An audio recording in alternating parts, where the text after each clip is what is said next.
The Korean War began June 25th, 1950, when North Korea invaded South Korea, backed by the Soviet Union and China. Korea is a small country, thousands of miles away. But what is happening there is important to every American. On Sunday, June 25th, Communist forces attacked the Republic of Korea. Free nations must be on their guard, more than ever before, against this kind of sneak attack. We are united in detesting communist slavery.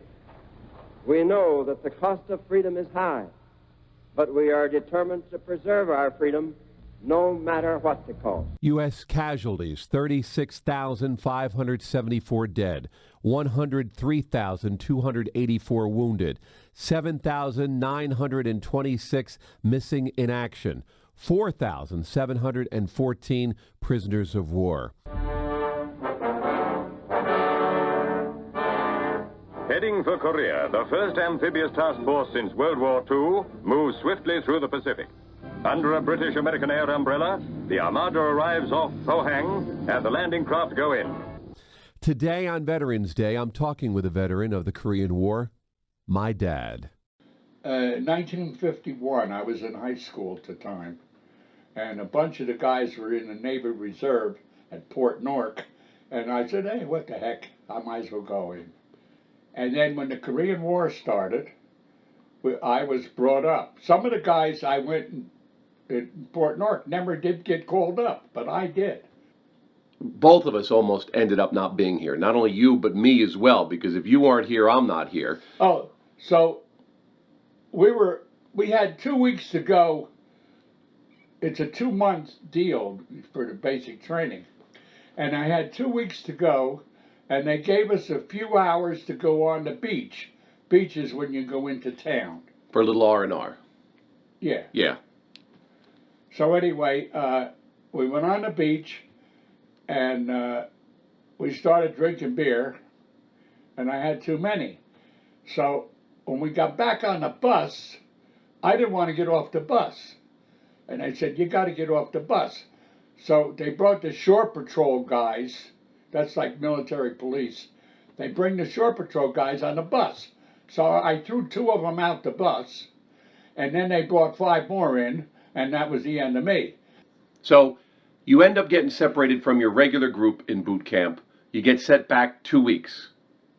Yeah.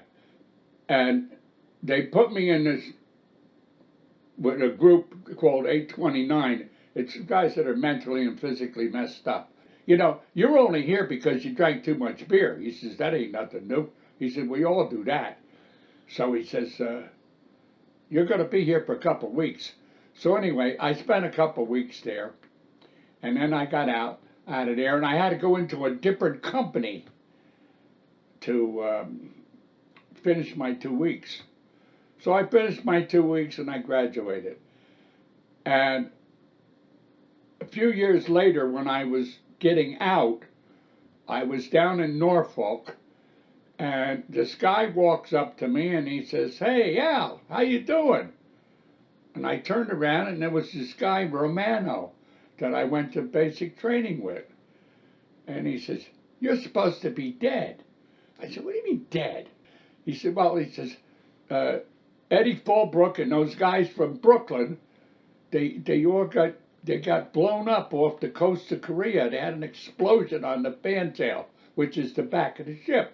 So if it wasn't for the incident that happened when you guys were doing a little R&R in boot camp, you would have been off with those guys. And I'd never been here. And neither would I.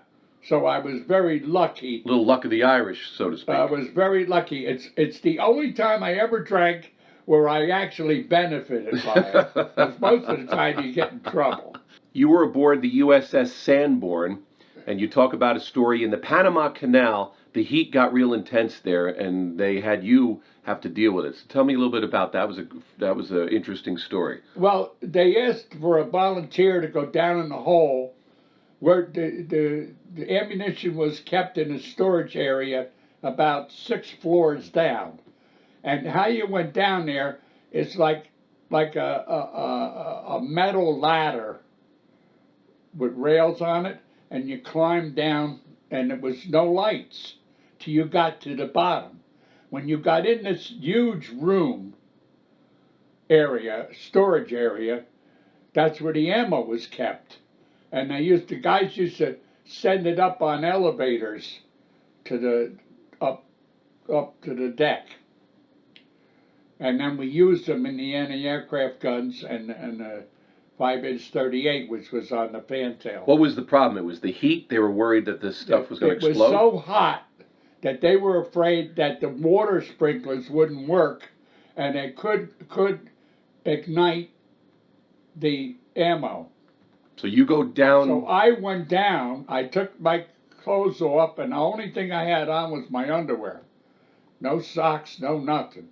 Because you couldn't have anything on you that made a spark. So I volunteered. You went all the way down. I went down there, and I did that, and I checked the sprinklers to make sure they were working, and then I came up. And when I came up, I got a big loud cheer from the crew. You talk about how the ship went to northern Africa. You guys ended up in the same place that Bogey was, right? So what do you guys want to do? And they voted on it, and we went to Casablanca. As you remember, Humphrey Bogart made that famous movie, Casablanca. Mm-hmm. We were going down the street, and these guys started coming after us with knives, big, long knives. Swords. So there was a cab coming down the street. So I was the last guy in, and just as I got in, a guy took a knife and threw it, and it went just past the window. He was trying to get my camera off my strap. And I got in the cab and we got away. So we don't want to go back to Morocco again. Out at sea, you ran into some crazy weather aboard the Sanborn. Talk about the weather. Well, you see, the ship I was on, it had irregular storage for supplies and boats and stuff, you know? So it wasn't like sleek, like trimmed type of ship. It was like overloaded on one side and too much on one side and not enough on another. And that's how it was. So the ship used to rock from port to starboard, left to right, right to left, and then it would dip down and go into the waves, and the waves would come up over the deck and all the way up to the flying bridge. If you look at the picture there, you see the bridge up above the deck where the captain and the officers maintain the ship. That's where they steer the ship. The coxswain steers the ship and then that kind of stuff. And the waves used to come up and hit that. And it was unbelievable.